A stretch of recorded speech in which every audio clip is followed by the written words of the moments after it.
experience during the race. When you sleep overnight, you expire a lot of water, and of course because you're asleep you're not taking any in, so when you wake up it's probably the most dehydrated your body is during the whole of the day, and that's part of the problem these men face. So they drink an awful lot of water before the event. That is Shaun Wade for sure, and some of the runners here, Din Samo, now he's an absolute blitzer over this distance.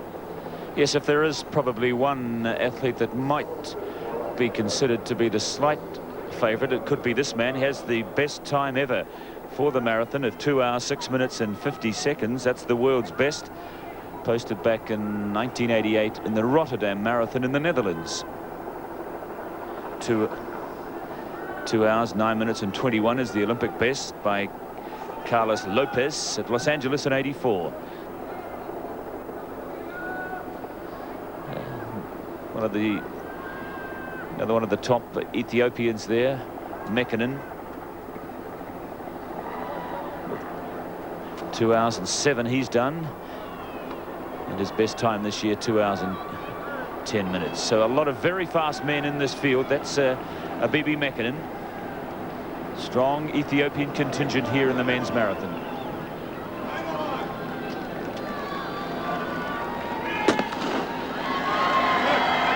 Final track and field event at the Centennial Olympics is underway. This fairly big field by Olympic standards, 120 strong, off on this journey of 42.2 kilometres.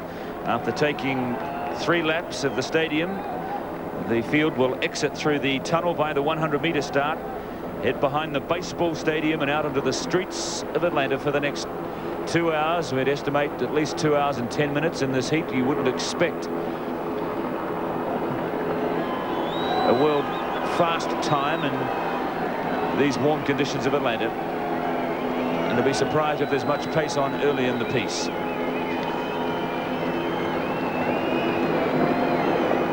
Olympic marathons, of course, the organisers don't necessarily go out to provide a course which produces the best of times. They tend to run it around the better streets of the city to give these athletes nicer views. The television pictures, of course, carry those views to a huge audience around the world, and it's one way of selling the pleasant parts of Atlanta. So these athletes have quite a nice course to go over, but the penalty they pay is that it's quite undulating. And there's some quite tidy little hills in there that test them from time to time, and as we saw in the women's race, can cause the bunch to break up. So breaks your rhythm, breaks your concentration a little bit, just makes it a little bit tougher. And marathon races, of course, are quite different from any other event in track and field.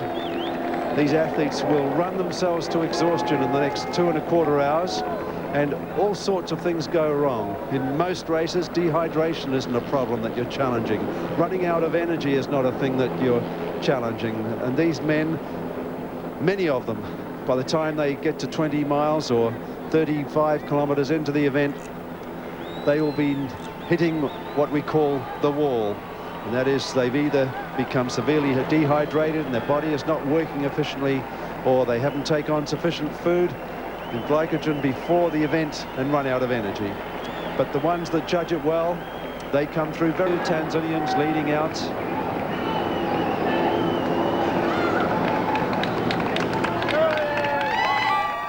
Ethiopians.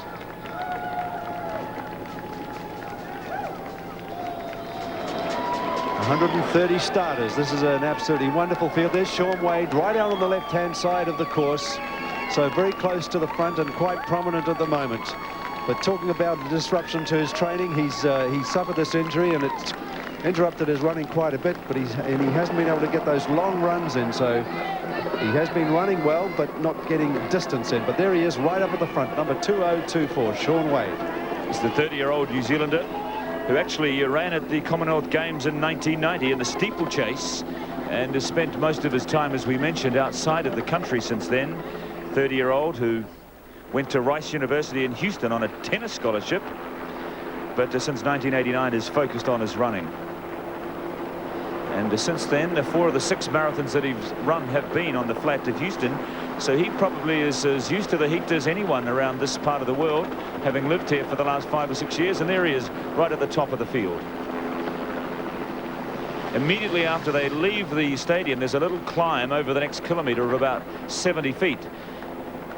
Heading off into this rather cool, misty morning here in Atlanta. You can barely see the cityscape from the stadium. It's only a couple of kilometres away. But again, a rather misty, foggy morning, which has been the pattern here over the last week.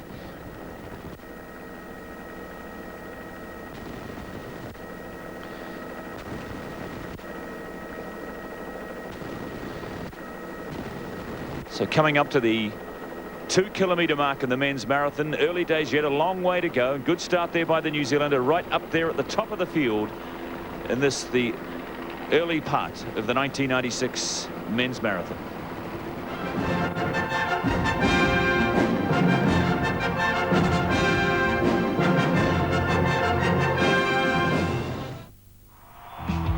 The Dirt Trackers get down and get dirty in South Africa.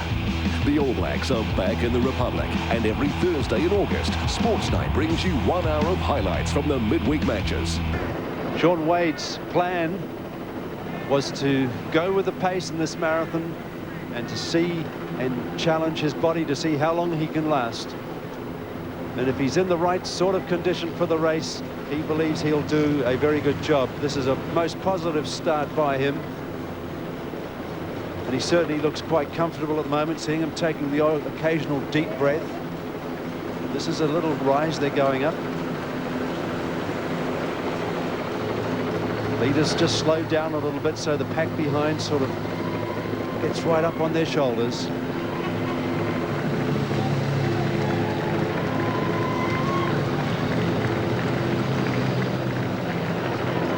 With the fastest time, or Bong Yu Lee, or Dionisio, the great Mexican. And Steve Moneghetti also back in that main pack. Moneghetti going into this race with the 5th fastest time of the qualifiers.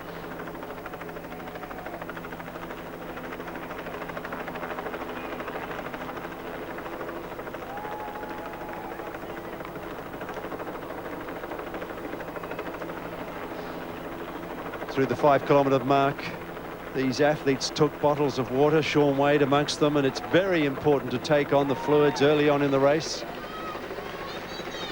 10.99 there is Thasisa Gishaka from Burundi, who must be delighted at the fact that his country won their first gold medal last night in the men's 5,000 metres with the win by Venusta Nyangabo. What a great way to finish the games for that war-torn country if they were to go gold and gold on the last 2 days. Well, their man is right up there in 3rd place at the moment, just behind the New Zealander Shaun Wade.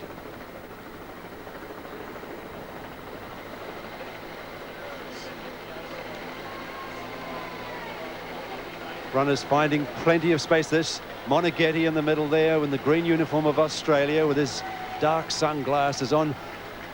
Absolute hero in his home province of Victoria in the city of Melbourne. So he's running a little cautiously here at the start of this race, but maintaining contact with all of the important runners.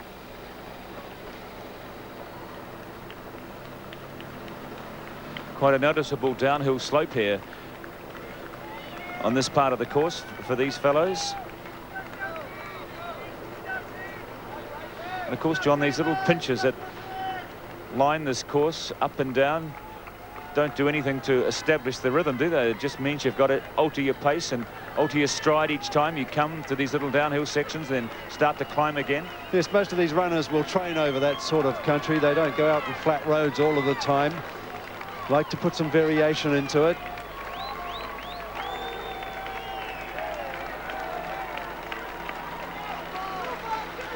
Moneghetti with that very upright style of his. And a big question mark hangs over him as far as the Australians are concerned, because he goes away and runs outstanding marathon races, but when it comes to the big time, with all the preparation that he puts into it, so often he's not in the finishing group getting amongst the medals. But Shaun Wade right up there now, running in 2nd place.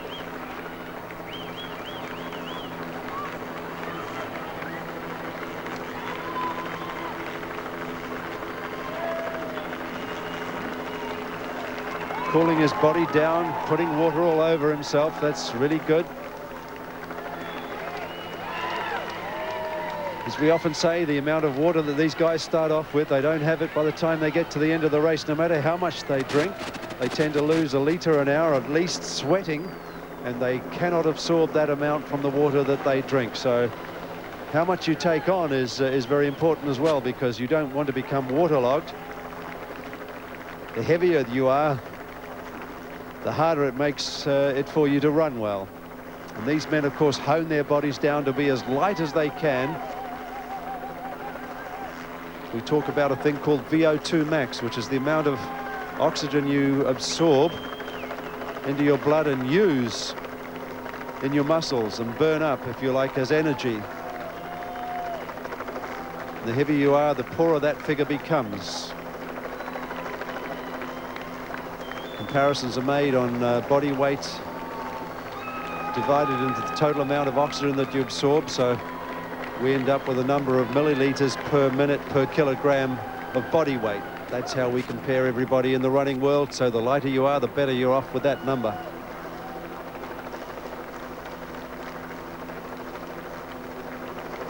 So a large pack of men here putting themselves in the frame to run for medals in this marathon.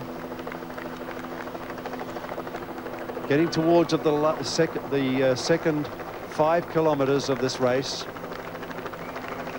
They've had most of the good downhill, running beside Piedmont Park, which is one of the favorite training places in Atlanta for the joggers and the running community, or what they call here weekend warriors.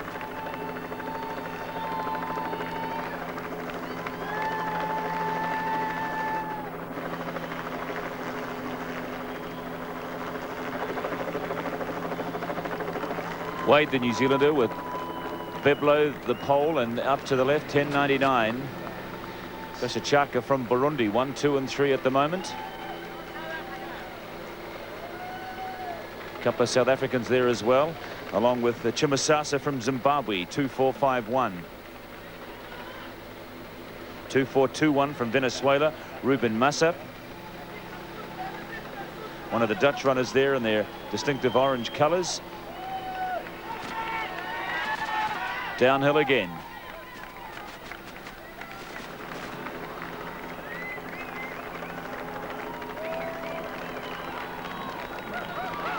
Shaun Wade picking up the pace again. You can see the bunch is stretched out. He's enjoying these lovely downhill little glides. And Shaun was a steeplechaser, as we said. He ran very well on the track in New Zealand, over 3,000 metres, 5,000 metres.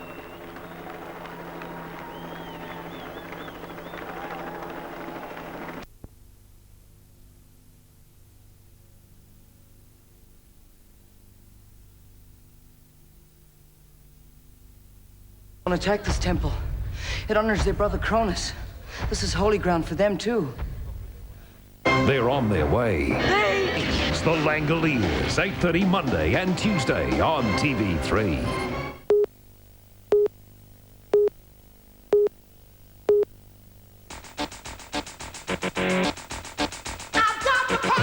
Final score. And you look rather nice. Pay half price for this full teddy and you look like a lovely young lady. And pay half price for this camisole or half price for this half slip and you'll look sweet.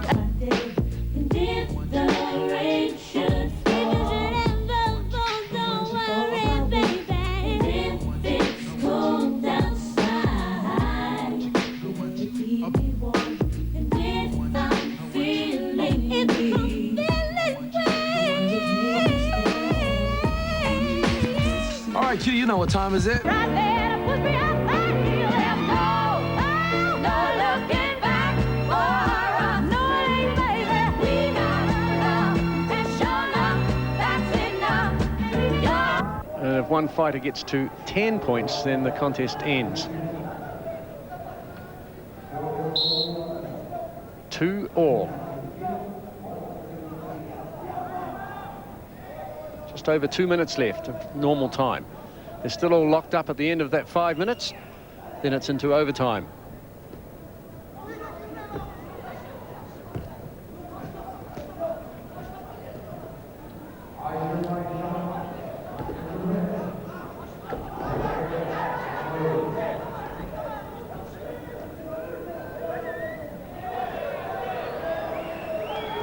Dimitrov attacking the legs.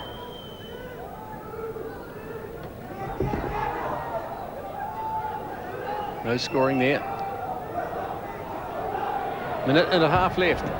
Again, going for the legs, Dimitrov. Good opportunity here.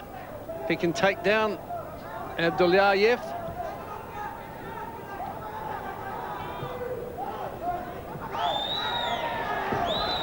Yes. See the referee indicate a point.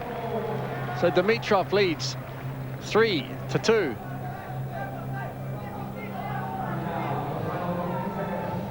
And that would be enough to give him the gold medal if he can keep the score at that. Under a minute left now. He could score again if he can turn over the Azerbaijani.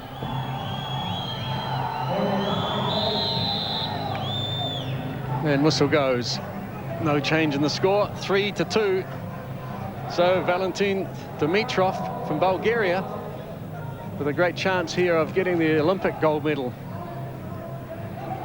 that he missed out on in Barcelona to go with his 7 world titles.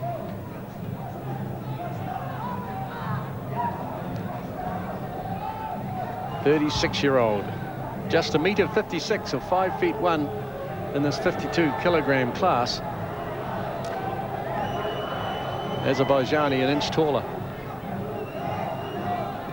3-2. Dimitrov leads. So Abdullayev has to attack.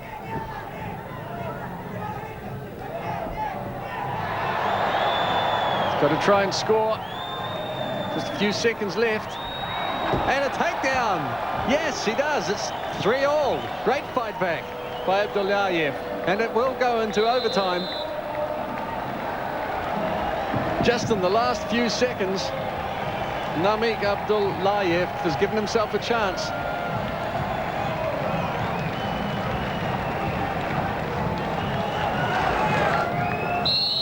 So into overtime, tied up at 3 each. Dimitrov, 7 times world champ from Bulgaria in the blue.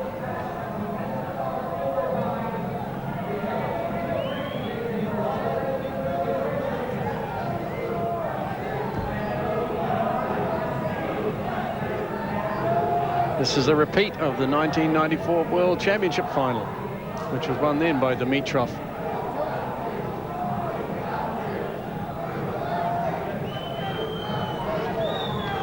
First to score will win. It doesn't have to go the full 3 minutes of overtime.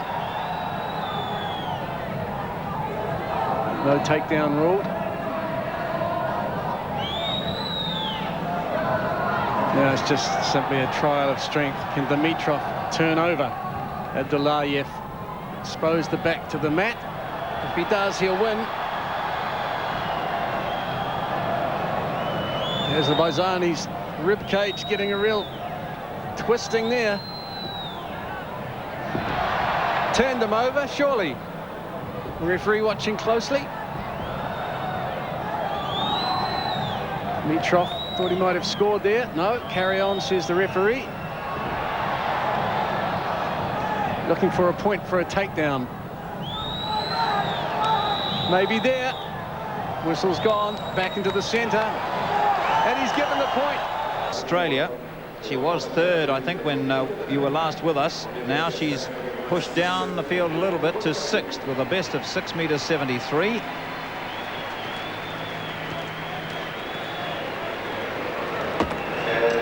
Really big jumps coming out now in the second round. Bergman gets the red flag, so she stays with that 6.73 meters and stays in 6th place.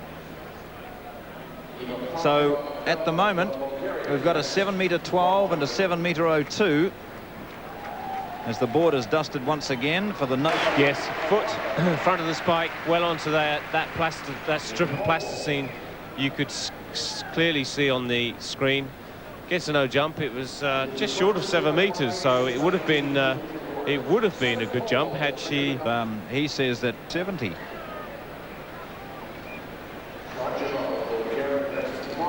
This then is Kranjeva of Bulgaria.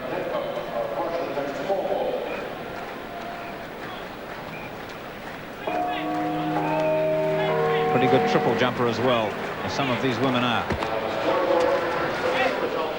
Pushing it high, 6 meters again. And once more, it must have been very close. No, it's over, the toe goes over, and so a red flag for Pranjeva of Bulgaria. Well, she's had 2 no jumps now. The judge did have to go and have a look, and you can see that the toe is just protruding onto that plasticine edge, and that very fine strip of plasticine that's lying there. She's under an awful lot of pressure. Now, that would have been, again, around 6 meters. They've got a very good wind here tonight, John. It's the most consistent we've had all week in the stadium. So these girls, it's going to be very competitive to get into the top 8. Junwa is the jumper ready to go now, and she in the first round surprised everyone, including herself, by clearing 7 meters 12. A fabulous first round jump. She's not the tallest girl in the competition, but she certainly was the quickest. So she's got that basic speed and uses it. Great style, and pushes out towards 7 again, just below 7 meters.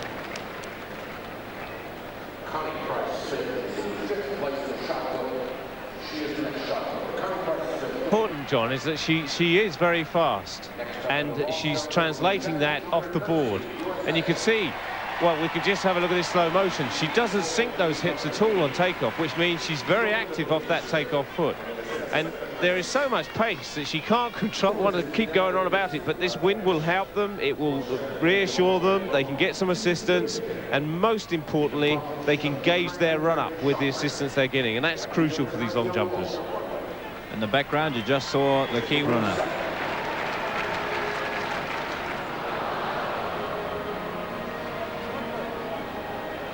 Wellington product these days in Auckland at the Papakura Club.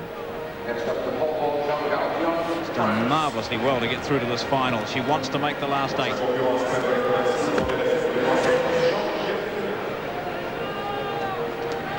Didn't look to be quite as good as her previous one. We'll soon get an expression on her face, hopefully.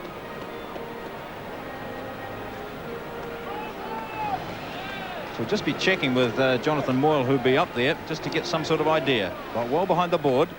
And she's coming in, and she's just jerking that last crucial moment when she needs to control her head and keep looking forward. I noticed then that on foot takeoff, she jerked her head back, and that's where she's just losing a little bit of the distance at the moment. If she can just keep coming forward, keep control, keep the head, keep the sight line fixed, she's going to jump further because she's really attacking it. Well, somewhere around the same distance. In fact, half a marriage anyway. They all know, including your father. A woman scorned can make a dangerous enemy. Someone did this to me, Flora. Bastards are going to let me go under, Flora. Not even a bloody life raft. Montana Sunday Theatre returns to TV1 with The Politician's Wife.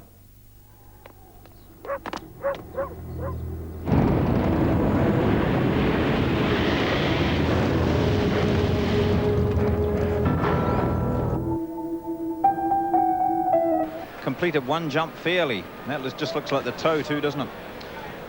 Yes, they've got a good camera on that board, and we'll get a very good close look up at at that in a second or two probably. But she's actually jumping very well, is Borgman. There you go, half a foot over. I meant a toe over the other side of the board. yes, John, of course. So 3 no jumps, but she's got that 673 to her name, and that currently is holding her in 7th position.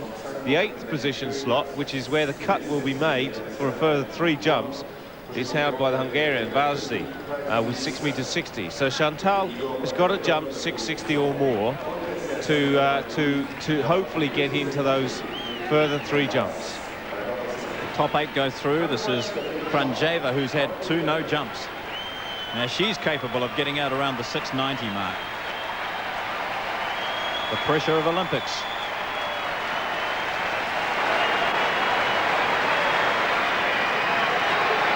Already with 2 no jumps, well behind the board that time, it would seem. She gets the white flag. That's what she wanted for a start. Now a check of the scoreboard to see what she manages to achieve with that final jump. Well, the pressure told, because she looked out of control on takeoff, and her legs weren't together when she landed in the pit. And you can see the left foot just hanging back below the behind the right foot. And that's not an efficient way to jump into the pit. And of course they'll mark it from the nearest point of entry into the sand. Well, she's okay. She's happy. She says, I'm into the top 8 at least with that jump. A long time before the score came up, 6.81 meters. So she is now 6th overall, which means that Chantal Brunner will be 10th. Now, waiting to jump is the current leader, the person in the gold medal position, Chioma Ajunwa of Nigeria. Some interesting details about this woman. She was a soccer international in the 1991 World Cup. And then just after that, 1992, she was given a 4-year suspension, a 4-year doping suspension from 1992 until this year. So she's really just come back into athletics. Yeah, she's just served a 4-year sentence for drug abuse. Well, she's not doing too badly, really, because she's leading this competition 7.12 meters, and she's got quite a nice cushion on second place at the moment at 7.02. Very fast. An advantage with speed here.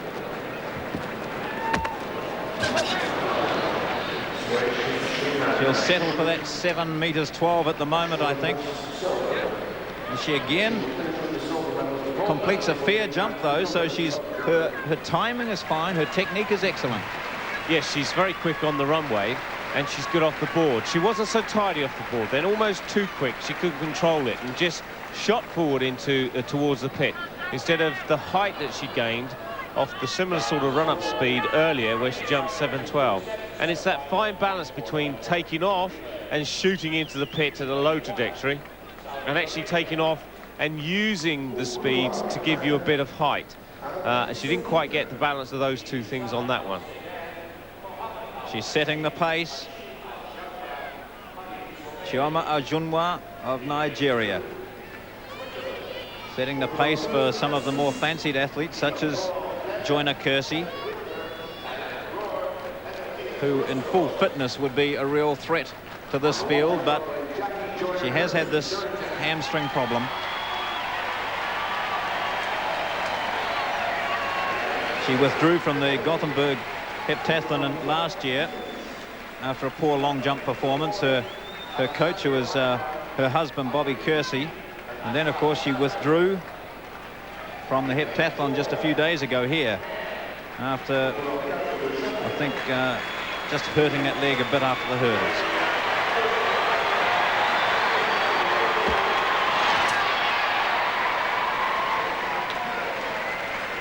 Well, there she goes with her 3rd round jump. Is that better than her 6.75 meters, which has her 7th at the moment?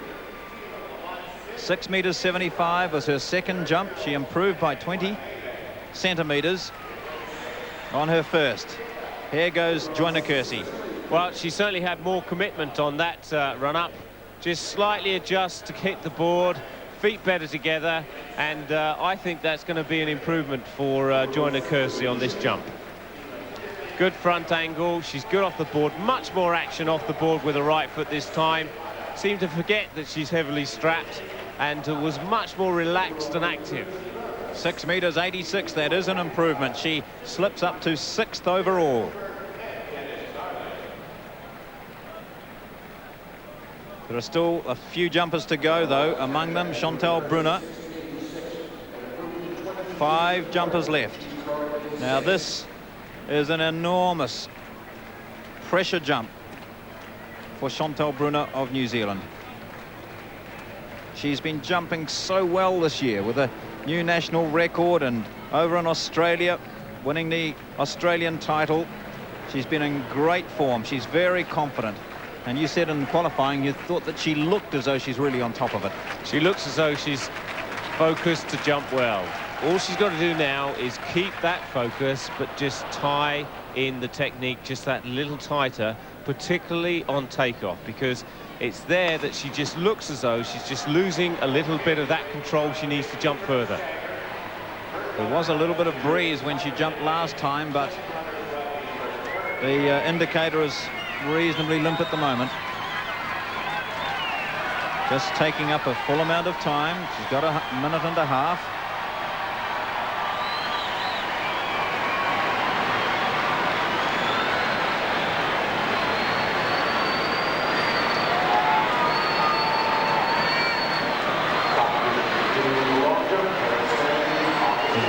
Yvette Corlett, of course, will be sitting at home with a 6.95 m.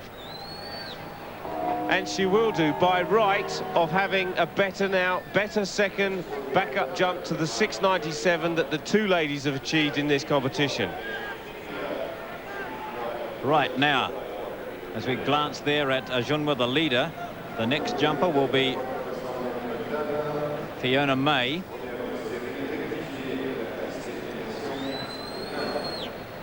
There's May, Italy's first female world champion when she won the World Championship last year.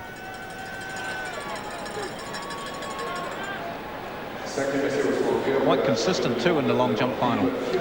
Yeah, she's come on in leaps and bounds, bit of a pun there, since she did move to Italy, and I think there's the circumstances and the support she's got there now help her tremendously. But she actually did very well as a junior for Britain at the same time as Steve Fackley back in 1987. So good athlete.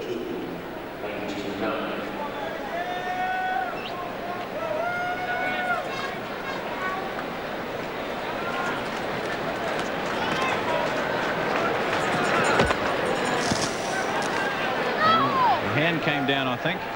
She's not happy. No, she's always had a habit of being untidy at when she lands in the pit, John. And she actually was marvellous on the run-up. It was good take-up. There wasn't any shortening or too much shortening of stride.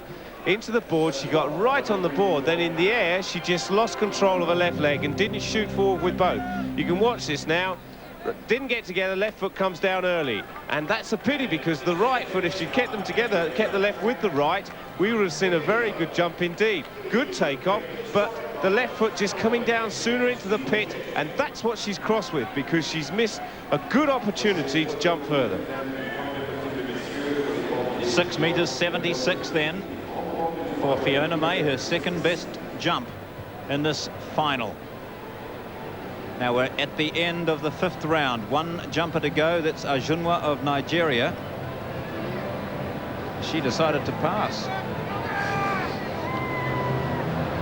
She has that option, doesn't she? Well, with the changing round of sort of the leader going last in the competition in the second phase of it, the last 3 jumps, she could actually just say, well, I'm going to, yes, in fact, we just had it come up on our computer screen here. She's going to pass this jump. She's not going to take, she can conserve energy and just see if she needs to take another jump in the final round. So we move into the last round of this long jump competition. There's Nicole Bergman trying to get some help from the crowd. They've been strangely silent with the long jump, except when Jackie Joyner-Kersee comes in, and I think the crowd realised that she's not 100% fit. So the beginning of the last round for the women in the long jump.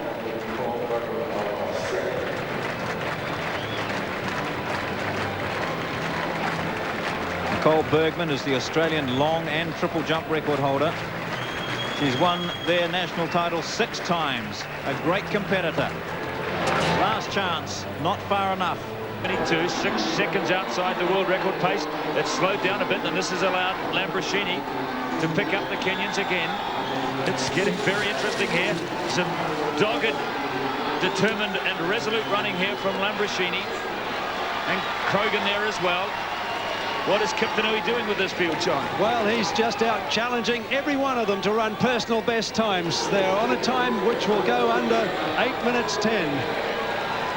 Barrera in second place. Keita third. Lambrosini, Krogan, and then Bellamy. 1, 2, 3, 4, 5, 6. That's how it is. Less than 800 metres left in this journey. Now Kiptanui starts to stretch it out. Barrera going with him. Couture is gone. Now Barrera is the Kenyan Trials winner right behind Kiptanui. He has beaten Kiptanui this year. Lambrosini sandwiched between the Kenyans at the moment. with just over 600 metres of the race left. A great run from Alexandro Lambruscini in their third place, and he's closing on the Kenyans again. Kiptanui, world champion, 91, 93 and 95, looking for his first Olympic gold medal into the home straight with the defending champion chasing him all the way. Lambruscini, the 31-year-old Italian bronze medalist 4 years ago. It's shaping up for a great finish. Lambruscini, you can see him getting excited in his eyes. The bell sounds for the final lap of what is proving to be a very intriguing and exciting 3,000-metre steeplechase final. Moses Kiptanui leads from the defending champion Matthew Barea, and Lambruscini, the Italian, sticking with the Kenyans. Off goes Barea. Kiptanui's having none of it. Lambruscini, he's sticking with the two Kenyans. 250 metres to go. Now the water jump ready to come up, and this will really hurt these runners. The break in the rhythm. Lambruscini's looking around. He's hanging on. Oh! Barea hurdles that last lap. Kiptanui on the inside, Barea on the outside. It's Kenya certainly going to be 1 and 2. Kiptanui has got no response. Lambruscini finishes third. 1 and 2 for Kenya. Lambruscini gets the bronze medal again for Italy.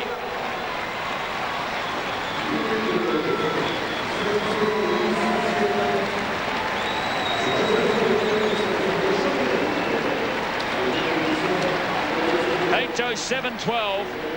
8 seconds outside the world record, but the Kenyans delighted with their finish. And Moses Kiptanui run down by his countryman Joseph Kater in the finish, 8:07.12. Now that is Kater's best ever time for a steeplechase. Moses Kiptanui threw down the challenge and said, "I'll run harder than any of you have run before." And this man, Joseph Kater, first gold medal for Kenya in track and field. In fact, I'm sure it's their first gold medal at the Games in 1996.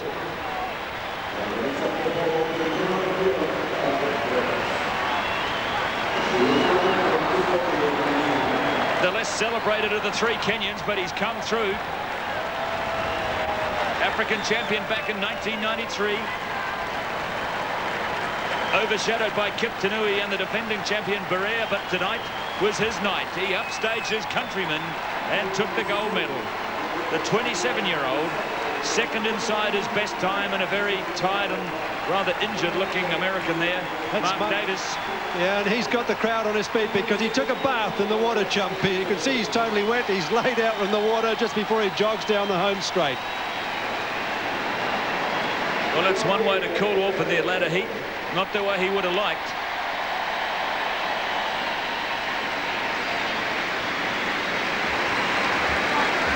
Meanwhile, down the back straight, acknowledging the applause of the crowd, Joseph Kater, and he must have hurt himself when he went down in the water jump as well, the American. But in the true spirit of the Olympic Games, he saw it out. Kenya 1 and 2, and Italy take the bronze medal in the 3,000-metre steeplechase.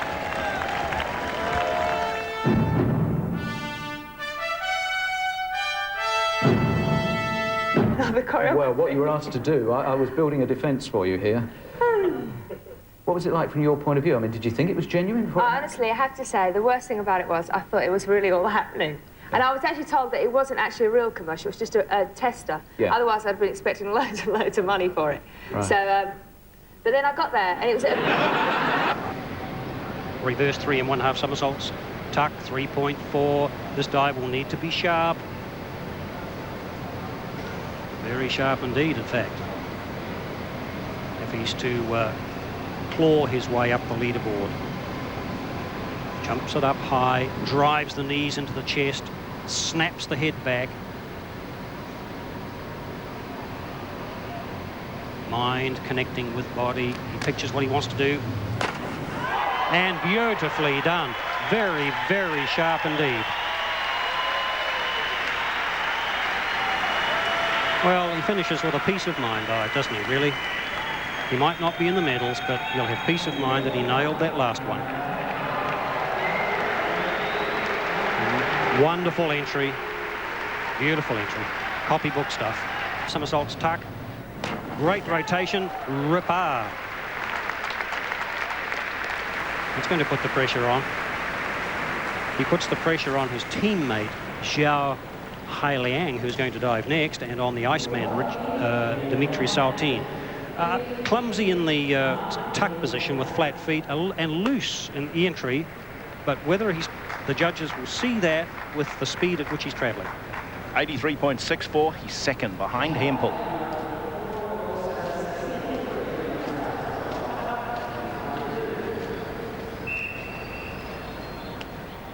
It's all building to a great finale here at the pool.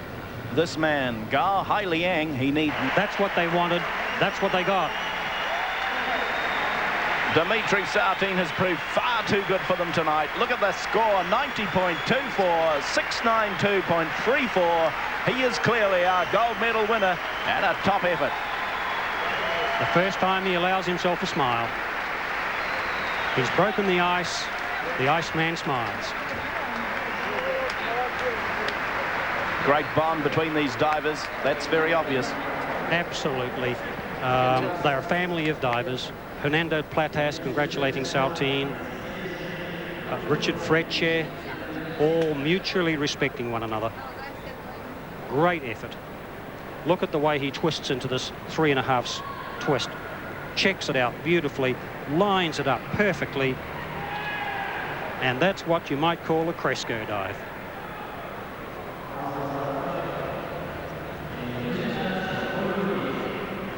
And splits the arms apart as part of the technique of rip entries. The picture that he paints really says it all. Gold medal winner Dmitry Saltin proves too strong for the opposition, and a score of 692.34. He's nearly 30 points ahead of Hempel, and a further 5 points. There is the scoreboard. Am I the only one getting turned on here? Married with Children, 8 o'clock Tuesday on TV2. Kellogg's Sustain, a scientific balance of grains, fruits and nuts. Developed by the Australian Institute of Sport to give active people energy throughout their day. 12 teams at the beginning for the competition, and it's just been whittled down to 2 now. Spain and the Netherlands vying for top honours on the hockey field. We begin our coverage in the second half. Spain are in the blue, Netherlands are in the red. Here's Steve Rebelliard. Second half begins. And a couple of stats from the first half. The Spanish had 8 shots on goal to the Netherlands 3. So Ronald Johnson, the Netherlands goalkeeper, his role in that first half might prove to be a match winner if the Dutch can hold on steady and score, as they'll be expecting to. But Spain, as the Spanish women did in '92, have surprised everyone at these Olympics. They headed up their pool. They defeated Australia in the semi-finals as Boverlander clears, and they had the better of the first half. Only had the 1 penalty corner to the Dutch, the Netherlands 2. But uncharacteristically, the Dutch absolutely squandered them. Roland Altmans.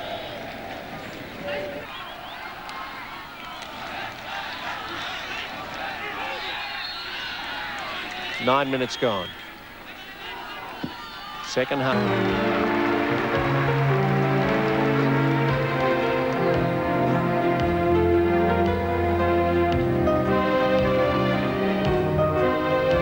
Spain were runners-up to Bulgaria in the last 2 World Championships.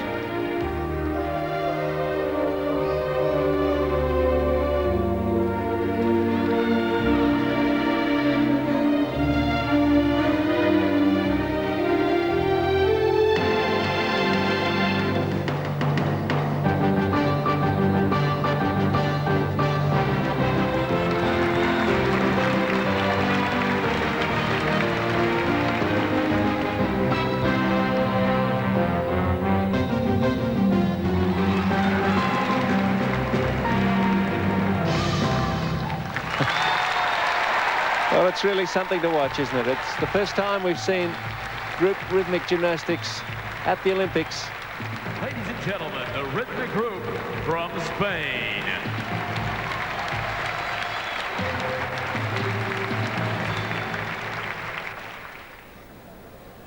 Score for Spain, 19.483. And the score comes in for Spain. 19.483 for Spain. Puts them in the lead. Now Spain leading after the first rotation.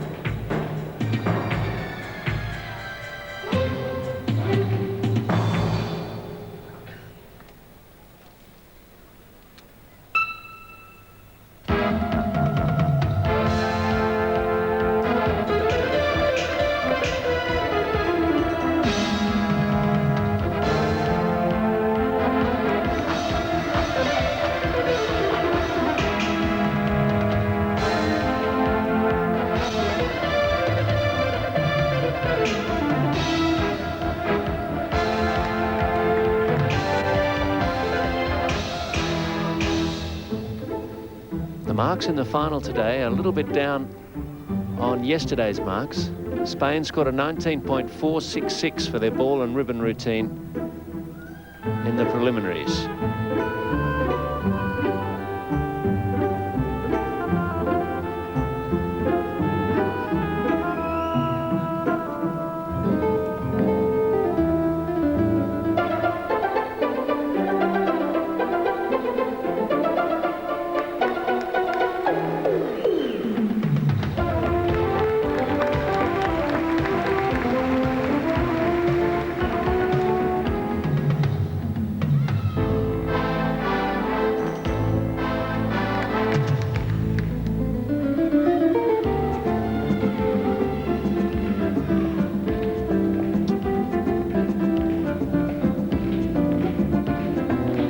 Average game of tunnel ball, that one.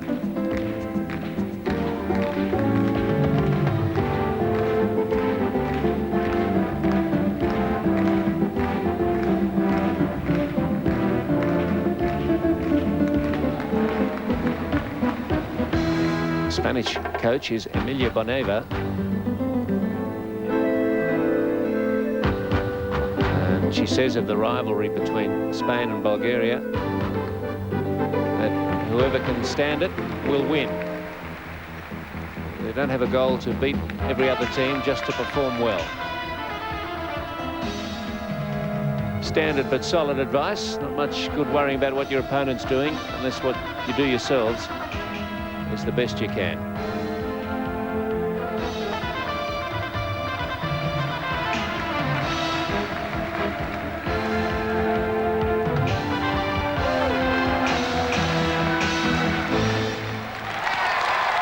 Oh, startling finish from the Spanish.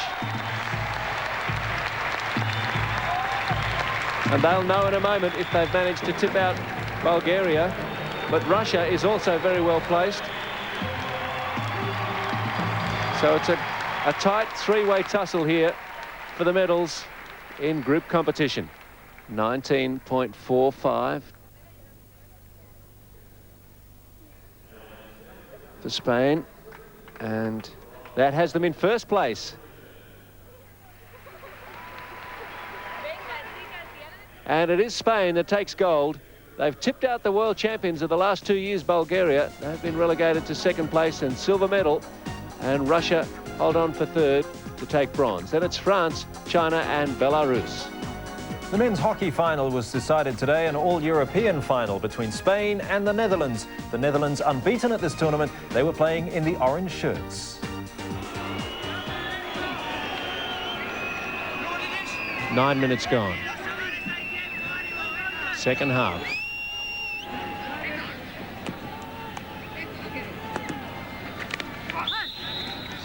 A goalless first 45 minutes. And blasted in. Brilliant goal by Victor Puyol. I don't know what was happening at the back there for the Dutch, but Spain have punished them. but it was a sweetly taken goal by Victor Puyol. And there was no chance for Ronald Johnson that time. Jeroen Delme finds a way to get it up to halfway. Picked up nicely by Stefan Veen. Veen on the burst for the Dutch. Can he cross? Gets the corner. It's come off Malgos's leg at some stage. First penalty corner, second half for Holland.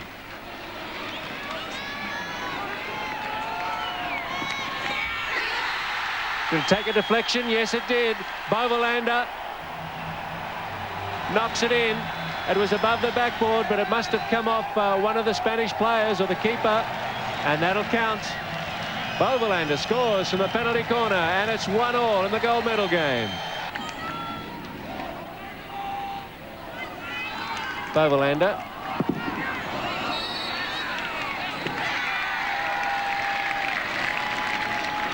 And it's to be another penalty corner. Gellison to call the shots. It's about time Taco Vanderhorn had a flick. Number 16. Let's see if he gets it this time. No, it's a flick. Well, they would not have been expecting that, Spain. That's surely the end of them. Escaré, Juan Escaré, hoping for a late miracle. They've got a free hit just outside the circle.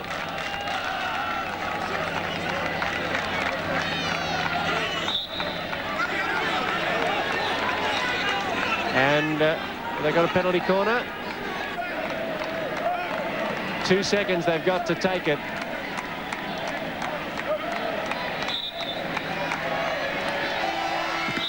And it's stopped anyway. Diving save by Janssen. Quite a fitting way for the game to finish. And 3-1 the final scoreline. The Netherlands win gold in men's hockey. Spain get the silver. Yes, the Netherlands taking the gold medal, ending the impressive performance of the Spaniards at these Olympics. The bronze medal going to Australia, who came from 2-1 down to beat the Germans. Coming up next, we return to the Georgia Tech Aquatic Centre for the medal-deciding routines in the men's platform diving.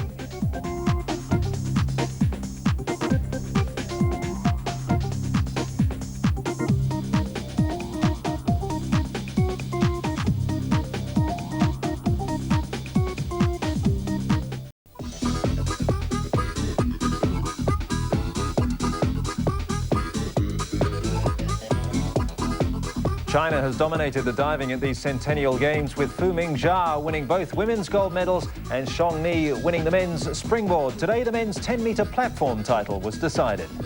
Jan Hempel now, this is the German. He was leading. Remember, after the semi-finals, what can he do? He'll have to nail this one and his next one to be in bronze medal contention. He's lying fourth. Reverse 3 1/2 somersaults tuck. Good jump up, tight position. Ripper!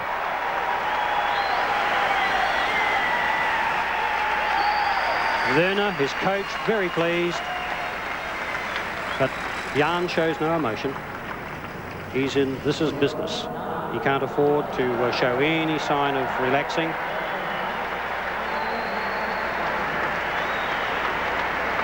Great finish. Little bubble drip of an entry. Look at this line. Oh, great score. Goodness me, 93.84. Oh, this man, Ga Hailiang from China, more experienced diver. Backward 3 1/2 somersault. Tuck. I say again, pike. It carries a higher degree of difficulty of 3.6. I believe this is the man who first introduced this dive to competition. Age 19. It's always a bit spooky in doing a dive for the first time. Back 3 1/2 somersaults, pike. Beautiful dive. Beautiful. He needs it too. Well, I suppose if you're the one that introduces it to a major competition, you've got to be pretty good at it, and he has delivered. He sure has. Whether the judges will see that bend in the knees, which he was disguising with his arms and hands, I'm not sure. Well, as you say, Robin, he does need a big score. Swims it down. You'll notice to suck the water in. It's called swimming down when he spreads the arms. It's not the best of the night, but it's pretty close. 87.48. He has the lead for the moment. world champion. Here he is, the man who was the gold medal favourite, Dimitri Sautin. The Iceman.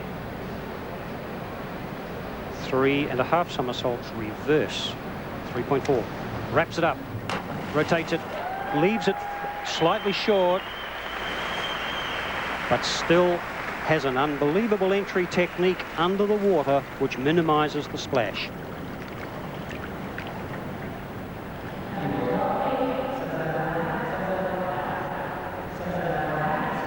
Dimitri Sautin may not be getting the scores that he wanted, but he's still doing okay. 76.50. He has 602.10 now. Is that going to be enough to hold off the challenge? I think it is. So Jan Hempel of Germany with that huge dive has moved into third place again. He's on the fight back. Sautin leads from Gao Hailiang. Now, Jan Hempel, he's in the bronze medal position. He needs a very good dive here to preserve that position, maybe even attack the silver. 24 years of age. A backward 1.5 somersaults, 4.5 twists. Degree of difficulty 3.6. He's the only diver using this dive. This is truly a big gun. Can he do it? Watch for it. 4.5 twists. Yes, he nails the dive, Phil. That, wow, Werner, his coach. Yes, yes. Has he preserved his position, Robin? I think he's gotten even better. He's looking like a helicopter tail rotor drive shaft. Look at that, beautifully done. Whammo. Take that, he says. That puts the pressure on the two Chinese. Can he squeeze past them? The Chinese will only need to drop or be mediocre. Michael Kuna is hugging him, his teammate. Well done, Mike. Well done. 92.88. That's a very good score. Oh, look at the points. It's all building to a great finale here at the pool. This man, Gao Hailiang, he needs 91.47 to get the gold medal. That's going to be difficult, but can he preserve his silver or bronze? Inward 3.5 somersaults, tuck. It's a top dive, hard dive, but he masters this. This should be a piece of cake for him. Wraps it. Nice, beautiful tuck. Ripper entry. Ripper. Coach loves it. Crowd responds. The Americans are out of contention. The American crowd responds to the Chinese. Beautiful form in the air. Nice, tight tuck. Wonderful. Kicks it out at precisely the right spot. He needs something like 663 he needs as his total. If he's going to get past Hempel, we'll have to wait and see. Has he done it? No, he hasn't. He is in the bronze medal position at the moment, 658.20. Here's the gold medal favourite, Dimitri Sautin. The robot, or if you wish, the Iceman. 22 years of age. Back 1.5 somersaults, 3.5